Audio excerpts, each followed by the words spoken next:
एक खूबसूरत सब्ज जंगल में एक शरारती बंदर और चंपू और एक मासूम मगर ज़हीन किता टॉमी रहते थे।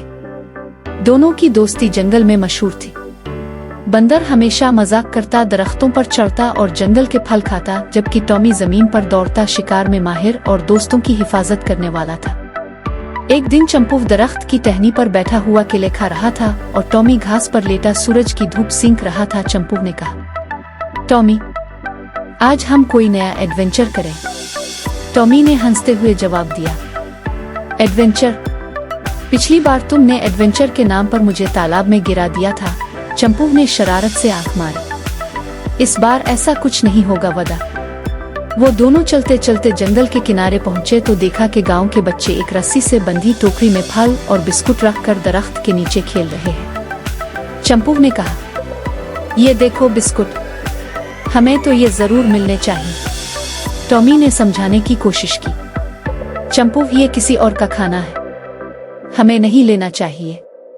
लेकिन बंदर की शरारत जीत गई। वो दरख्त से लटककर टोकरी तक पहुंचा और बिस्कुट उठा लिए। टॉमी मजबूरना साथ चल पड़ा, लेकिन दिल में जानता था कि यह गलत है। वापस आते हुए उन दोनों के सामने एक बूढ़ी बिक्री आ गई जो भूखी और कमजोर थी। टॉमी ने कहा, चंपू, ये बिक्री भूखी है, क्यों ना हम बिस्कुट इसे दे दें। चंपू ने पहले तो इनकार किया, लेकिन टॉमी के इसरार पर उसने बिस्कुट बिक्री को दे दिए।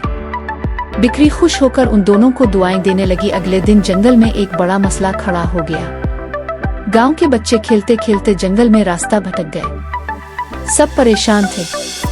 टॉमी ने फौरन अपनी तेज नाक का इस्तेमाल किया और बच्चों की खुशबू पहचान कर उनका पता लगाया। चंपू ने अपनी चुस्ती से दरख्तों के ऊपर से रास्ता देखकर बच्चों को बाहर निकालने में मदद की। जब बच्चे अपने वालिदैन के पास पहुंचे तो सब ने कुत्ते और बंदर को शुक्रिया कहा और बहुत सारे बिस्कुट और फल बतौर इनाम दिए। मकू ने मुस्कुराकर टॉमी से कहा, तुम ठीक कहते थे, दूसरों की मदद करने में असल खुशी है। टॉमी ने हंसकर कहा, हाँ, और बिस्कुट भी खुद ब खुद मिल जाते हैं। इस दिन के बाद दोनों दोस्त हमेशा दूसरों की मदद